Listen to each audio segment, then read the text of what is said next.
नमस्कार, आप देख रहे हैं आरडी न्यूज़। मैं हूं योगेश चक्रवर्ती। बिहार में आज एक बार फिर लाल फीता शाही देखने को मिला। दरअसल बीपीएससी टीआरई 3 के अभ्यर्थी सप्लीमेंट्री रिजल्ट की मांग को लेकर मुख्यमंत्री आवास का घेराव करना चाहते थे और इस सप्लीमेंट्री रिजल्ट की मांग को लेकर वे सड़क पर उतरे थे, लेकिन पुलिस ने उन अभ्यर्थियों को दौड़ा कर किसी गुंडे और मवाली की तरह पीटा, जिसके बाद प्रतिपक्ष के नेता तेजस्वी यादव ने मौजूदा सरकार की कड़ी आलोचना की है और सरकार को भ्रष्ट और निकम्मी बताया है।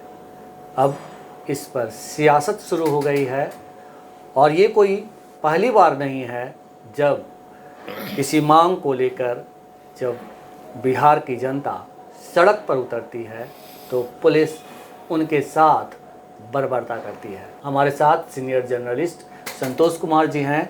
आइए इनसे बात करते हैं। संतोष जी, जिस तरह से एक बार फिर आज राजधानी पटना की सड़कों पर पुलिस की बर्बरता देखी गई, क्या कहेंगे आप इसे?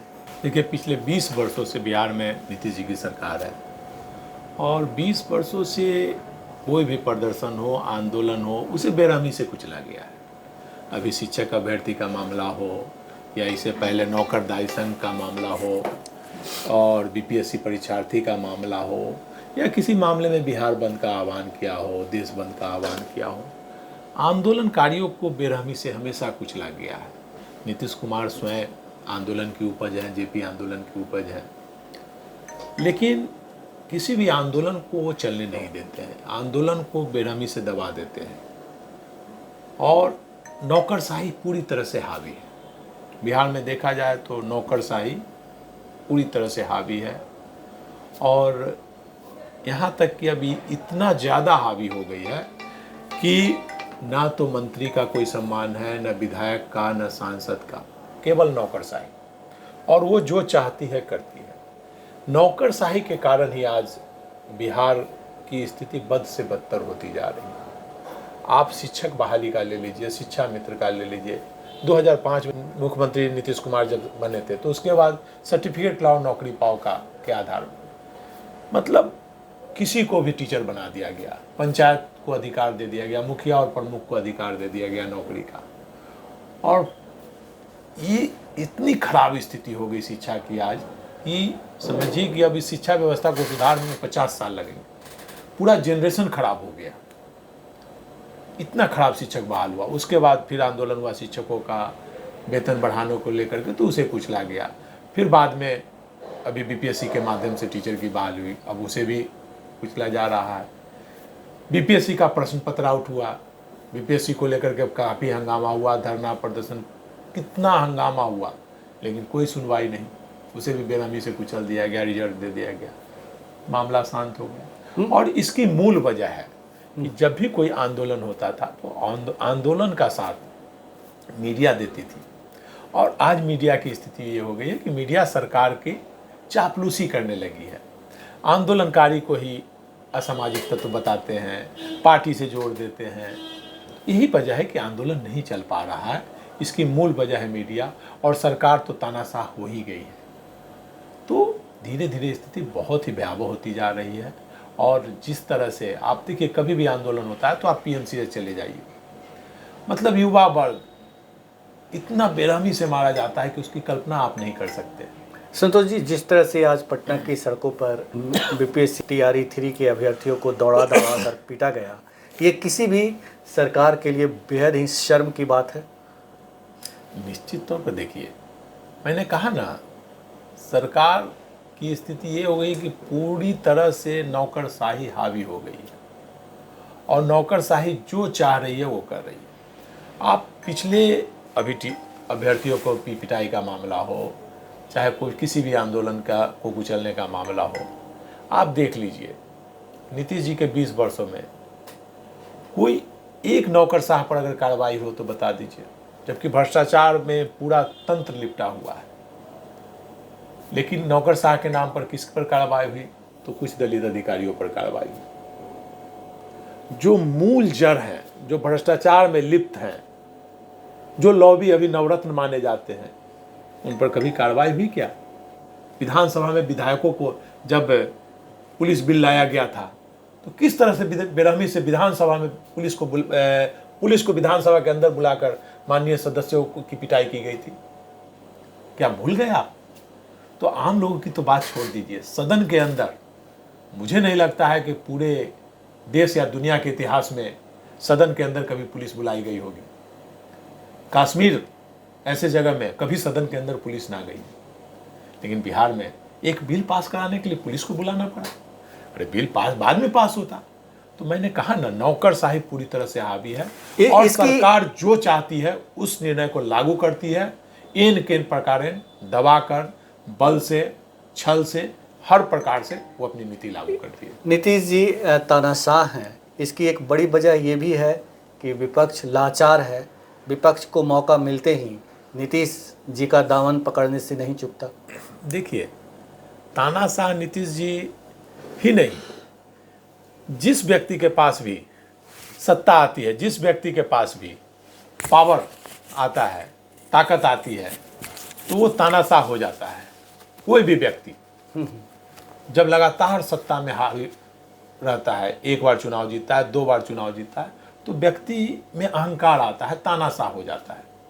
आप लालू प्रसाद को का ही उदाहरण ले लीजिए। पहली बार जब वो चुने थे तो आम लोगों के लिए कितना पॉपुलर थे दूसरी बार, लेकिन उसके बाद वो भी तानाशाह हो गए थे। नीतीश कुमार का भी पहला साल का कार्यकाल देखिए, जनता दरबार लगाना, आम लोगों से मिलना, उसके बाद वो भी तानाशाह हो गए।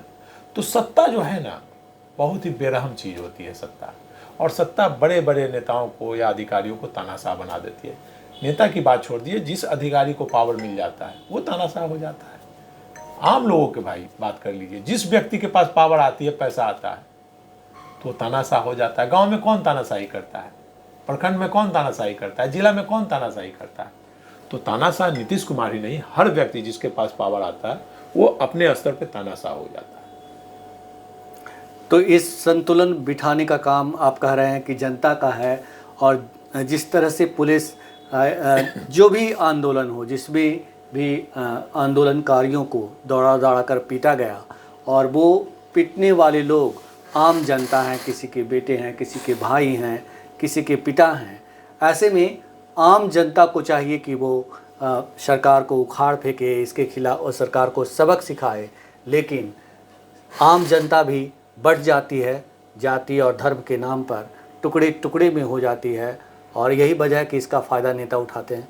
निश्चित तौर पर आज हमारा समाज जाति और धर्म के नाम पर इस प्रकार से विभाजित हो गया है कि उसे सही और गलत की पहचान नहीं है। धर्म के नाम पर एक नकारा व्यक्ति को चुन लेता है, जो कि न पढ़ा लिखा हो, न समाज के लिए कुछ किया हो, यहाँ तक कि असामाजिक तत्व है, अपराधी प्रवृत्ति का, उसे भी लोग चुन लेते हैं धर्म के नाम पर। और अच्छे अच्छे पढ़े लिखे लोगों को चुनाव हरा देते हैं, काम करने वाले लोगों को हरा देते हैं। तो कहीं ना कहीं आज धर्म के नाम पर आप किसी व्यक्ति को जिता रहे हैं, जाति के नाम पर वोट दे रहे हैं, तो उसका खामियाजा किसे भुगतना पड़ रहा है?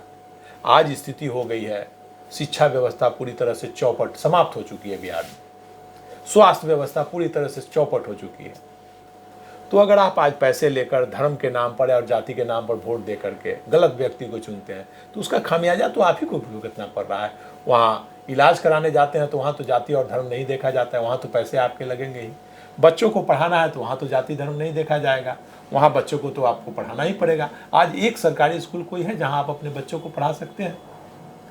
कोई भी, एक चपरासी भी अपने बच्चे को सरकारी स्कूल में नहीं पढ़ाता है। चपरासी की बात तो छोड़ दीजिए, जो टीचर नौकरी कर रहा है वो भी अपने बच्चों को उस स्कूल में नहीं पढ़ाना चाहता है। सरकारी अस्पताल में क्या मुख्यमंत्री सरकारी अस्पताल में इलाज कराना चाहते हैं? एक अधिकारी कोई सरकारी अस्पताल में इलाज कराना चाहता है क्या? सारे प्राइवेट में जाते हैं। तो इसलिए पूरी व्यवस्था को समाप्त की जा रही है। नौकरशाही इस तरह से हावी हो गई है, पूरी व्यवस्था को चौपट की जा रही है, समाप्त की जा रही है, ताकि व्यक्ति न अच्छी शिक्षा प्राप्त कर सके। जैसे जागरूकता लोगों में आई, वर्षों बाद लोगों में जागरूकता आई आज़ादी के बाद, तो जागरूकता आई तो लोग पढ़ना शुरू किए, पढ़ाई लिखाई शुरू की, तो अपने हक की बात करने लगे। तो उस हक को दबाने के लिए एक जड़ से शिक्षा व्यवस्था को समाप्त किया गया। प्रतिपक्ष के नेता तेजस्वी यादव ने आज की जो पुलिस बर्बरता हुई है इस पर कड़ी आपत्ति जताई है। उन्होंने ट्वीट करके उन्होंने एक हैंडल पर लिखा है कि भाई ये क्रूर सरकार है, निकम्मी सरकार है।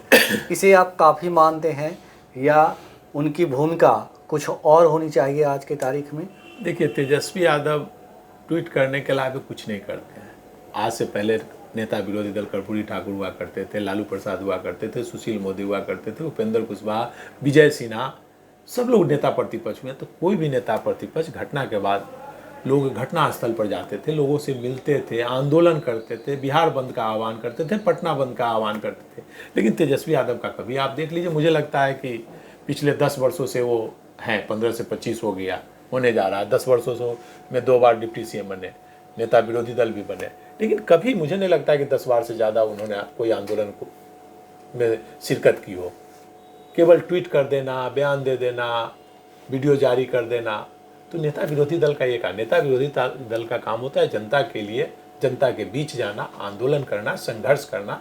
तो अभी मान लीजिए टीएटी अभ्यर्थियों पर लाठीचार्ज हुई, तो उसके लिए उन्हें उनके साथ जाना हो, धरना पर बैठना चाहिए, प्रदर्शन करना चाहिए, बिहार बंद का आह्वान करना चाहिए, आंदोलन करना चाहिए। आंदोलन से ही, आंदोलन की उपज नीतीश कुमार और लालू प्रसाद है, और आंदोलन से ही बदलाव आता है। घर बैठे ट्वीट करने से बदलाव नहीं आता। तो पूरी व्यवस्था सड़ी हुई है, पूरा सिस्टम सड़ा हुआ है, सबके सब एक ही थाल के चट्टे बट्टे हैं। उसमें हम मीडिया और आम जनता भी शामिल है, क्योंकि जनता अगर सही फैसला ले, जाति धर्म से ऊपर उठकर सही नेता का चुनाव करे, तो इस तरह उसे लाठी खाने की नौबत नहीं देखनी पड़ेगी। फिलहाल इतना ही। आप हमें फेसबुक पर फॉलो करें, यूट्यूब पर सब्सक्राइब करें, लाइक करें, शेयर करें और कमेंट्स कर अपना महत्वपूर्ण विचार और सुझाव जरूर दें। धन्यवाद।